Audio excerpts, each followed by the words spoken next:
There are 38 financial and insurance groups in the 2014 Fortune 500. The United States accounted for 15. Europe accounted for 12. Anyone who makes it to the top 500 is already one of the world's giants. In this regard, large US insurers are no weaker than those in Europe.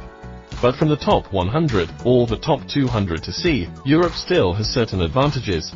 But there is an objective premise that we should not ignore. That's over 500 million people in Europe, and the population of the United States is only 315 million. Insurance companies are in a business that is closely tied to population size. Secondly, we usually feel that Europe has a lot of giant insurers. The impression in the United States is not as strong. There are probably two reasons for this. In terms of brand influence, top of Europe, for example, Allianz, AXA, Mu Ing and Prudential are very famous and influential in the world.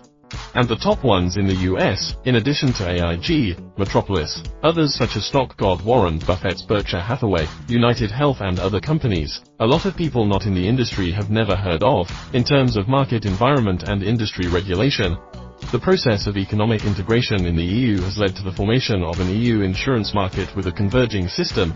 Efforts to create a single insurance market within EU countries with no national borders, no legal differences and no It's been steadily progressing. 98. There are nearly 3 non-life insurance companies in Europe. The average premium size is around $90,000, the US over the same period. The average premium size of the 2,500 non-life insurers reached $160 million.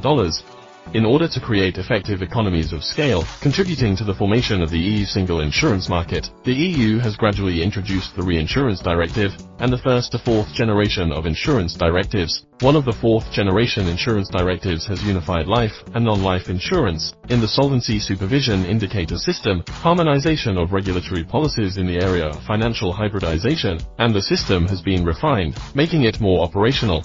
The EU insurance market now has over 5,000 insurers, over 500 million plus policyholders. The advancement of insurance market integration in the EU, it has led to better insurance markets in EU countries.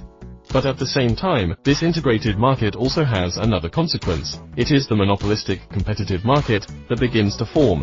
That is, individual leading insurers, while consolidating its position in the national market, by establishing branches in other EU countries, undertake significant activity, acquired a major share of the EU insurance market. Implementation of EU insurance market integration, it also serves the purpose of preventing external market players from entering the EU, and enhanced its international competitiveness in markets outside the EU. Conversely, the US insurance market, it is a fully open insurance market.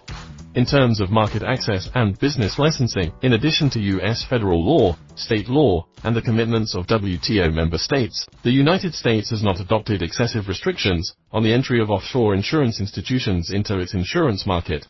On the contrary, the United States legally provides full market access and full national treatment of offshore insurance institutions. In the area of market regulation, there is no uniform national insurance law in the United States, a dual system of federal and state regulation of the insurance industry. The federal and state governments have their own separate legislative rights to regulate insurance, and has an American Association of Insurance Supervisors to coordinate this situation. After President Barack Obama signed the Financial Regulatory Reform Bill on July 21, 2010, there has been a change.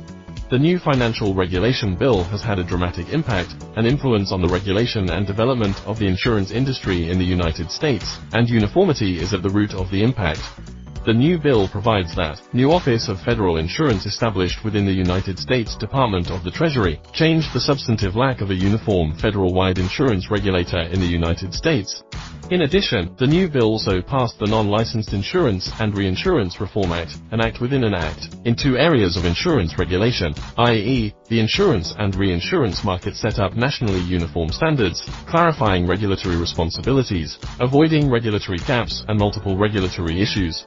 Problematic matters for major domestic insurance policies. The office provides policy advice to the Minister of Finance.